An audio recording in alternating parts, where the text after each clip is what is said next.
10 seconds. 5 seconds. Start. Ladies and gentlemen, I would like to say a few words on some of the matters that were discussed in this seminar during the last few days. Of course, these subjects have been under discussion from time to time in some form or other. First of all, I think it will be proper for me to take up the matter of economic development in the country. There is no doubt that after independence, many schemes have been taken up and implemented by the government. For instance, on account of the execution of a number of major and minor irrigation schemes, wherever possible, thousands of acres of land have been brought under cultivation in different parts of the country. Therefore, it has been possible to increase the food production to meet the requirements of the people of this country. It is a matter for satisfaction that increase in food production has not only enabled the people to get their requirements of food grains without any difficulty, but has also improved the economy of the cultivators. It has also been possible for us to reduce the import of food grains from other countries. As a matter of fact, the country has not only become self-sufficient in the matter of food production but also reached the stage of exporting food grains to other countries. I hope and trust that you are aware that this policy of the government in the matter of increasing the food production has contributed very much to the economic development of the country. On this occasion, we will have to remember that this has been made possible on account of a number of incentives given by the central government as well as the state governments. We are aware that the governments are supplying chemical fertilizers etc. at subsidized rates. I may mention in particular that the electricity charges have been fixed at a lower rate for agricultural purposes when compared to the industrial sector. Some states give free electricity for agricultural production.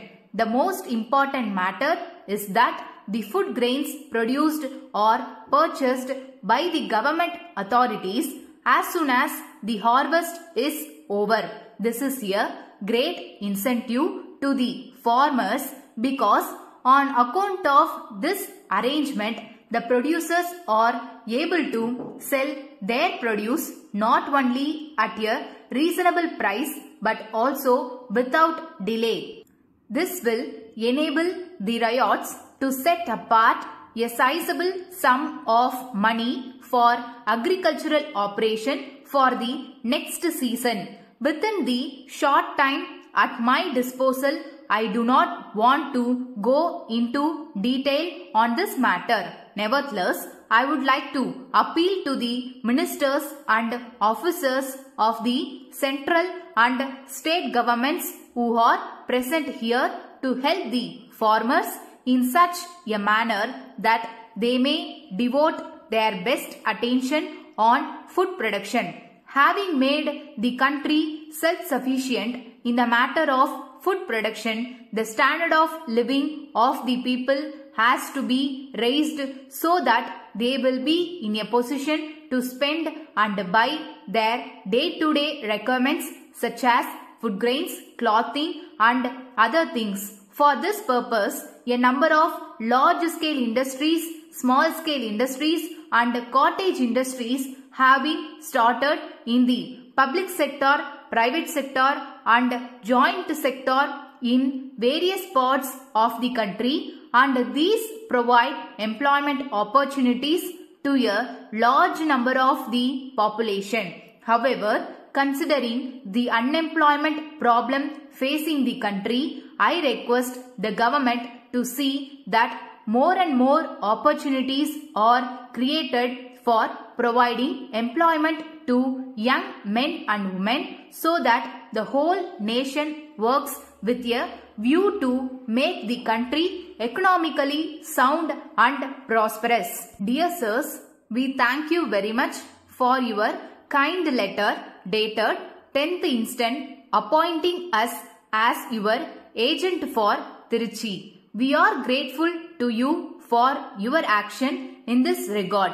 We would like to take this opportunity to inform you about our company. We are the dealers for the various goods in Tiruchi and we are representing over 10 companies at the present time. We have been making prompt payment to our suppliers even though we may not be getting payment from the parties to whom we have sold our goods.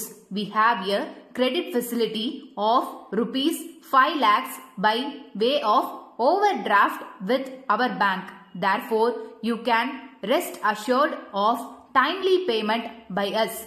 We enclose herewith our orders for your goods and you may send them by lorry within 2 weeks. The bill may be sent through our bankers. We would like to insist that the goods supplied by you must be of good quality and you should be in a position to take back any unsold goods which are not satisfactory. For such goods, you have to supply fresh ones and bear the cost of freight not only for the replacement of goods but also for taking back the returned goods. We shall place our order in the first week of every month.